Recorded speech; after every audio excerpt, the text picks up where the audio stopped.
Hi hello എല്ലാ കൂട്ടുകാർക്കും എൻ്റെ വീഡിയോയിലേക്ക് സ്വാഗതം. കൂട്ടുകാർക്ക് ഇതെന്താണെന്ന് മനസ്സിലായി കാണുമല്ലോ. നമ്മുടെ ക്യാബേജിൻ്റെ പുറന്തോടാണ് കേട്ടോ. ഇതെന്തിനാണെന്ന് മനസ്സിലായോ? ഇത് നമ്മുടെ മുയലുകൾക്ക് കൊടുക്കാൻ വേണ്ടിയിട്ടാണ്. നന്നായി ഉപ്പും മഞ്ഞളൊക്കെ ഇട്ട് വാഷ് ചെയ്തതിന് ശേഷമേ നമ്മുടെ മുയലുകൾക്ക് കൊടുക്കാൻ പാടുള്ളൂ. ഒരുപാട് കീടനാശിനികൾ അടിക്കുന്നത് കൊണ്ട് നമ്മുടെ മുയലുകൾക്ക് അല്ലെങ്കിൽ പെട്ടെന്ന് അവർ ചത്തുപോകാൻ സാധ്യതയുണ്ട് കേട്ടോ. അതുകൊണ്ട് നന്നായി കഴുകി വെള്ളം വാർന്നതിന് ശേഷം മാത്രമേ അവർക്ക് കൊടുക്കാൻ പാടുള്ളൂ. അവർ കഴിക്കുന്ന കണ്ടില്ലേ, അവർക്ക് ഏറെ ഇഷ്ടപ്പെട്ട ഒരു ആഹാരം കൂടിയാണ് കേട്ടോ ഇത്.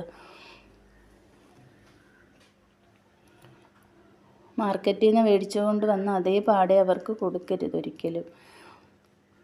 അവർക്ക് ഏറെ ഇഷ്ടപ്പെട്ട ഫുഡായതുകൊണ്ട് നല്ല ആർത്തിയോടുകൂടി കഴിക്കുകയാണ് കേട്ടോ. കണ്ടില്ലേ? അപ്പോൾ എൻ്റെ വീഡിയോ എല്ലാ കൂട്ടുകാർക്കും ഇഷ്ടമായെന്ന്